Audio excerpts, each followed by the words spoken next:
Do you remember last week when a group of 6 Democrats told the military to reject any illegal or unconstitutional orders from Donald Trump, and then the right pretended that they hadn't heard the word illegal in that?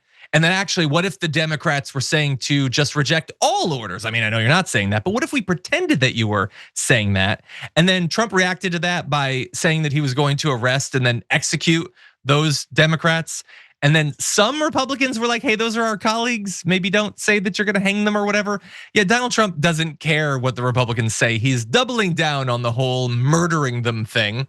He posted a bunch of stuff, so many things yesterday, dozens and dozens of messages.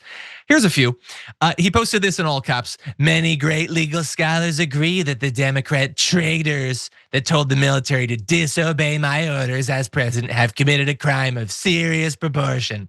The traitors that told the military to disobey my orders should be in jail right now, not roaming the fake news networks trying to explain that what they said was okay. It wasn't and never will be. It was sedition at the highest level, and sedition is a major crime. There can be no other interpretation of what they said. First off, well, there could be one other interpretation of what they said. Sorry, not interpretation, just like using your ears to hear the words that were said. They said illegal orders. That's not an interpretation. You're reinterpreting it. Also, that's sedition at the highest level.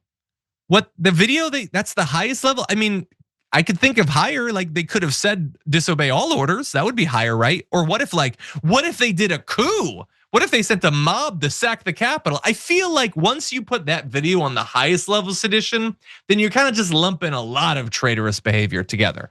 And so I think that that's doing us a disservice. So that's what he directly wrote. He also did a lot of retruthing. And oh boy, does this dude love AI art. So he posted this, remember your oath, where he's a superhero with the flag as his cape. But again, the oath isn't to you, buddy. It's to the Constitution, it's to the country.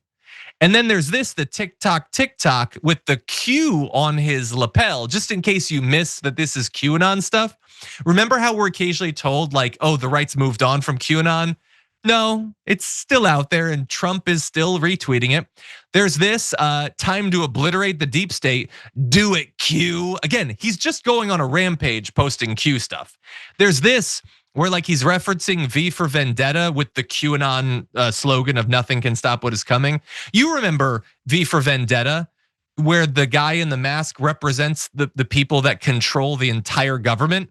It's been a while since I watched the movie. Maybe I'm misinterpreting it, or maybe they are.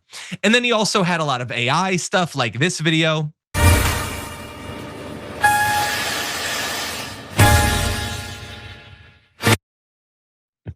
And I only posted that. Can we bring up the screenshot? Because it's a reminder of how AI is just the most crap technology. So what they wanted to do was take the pictures of the 6 Democrats and then put them all in prison jumpsuits.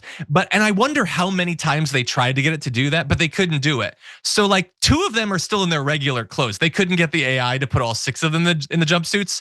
And like some of them are in vertical stripes, some of them are in horizontal. In some of them it added undershirts, and in most of them it looks like pajamas. AI is crap. It's not good technology. This is the best that they could do. But this is not just about tweets, JR. I will just throw to you.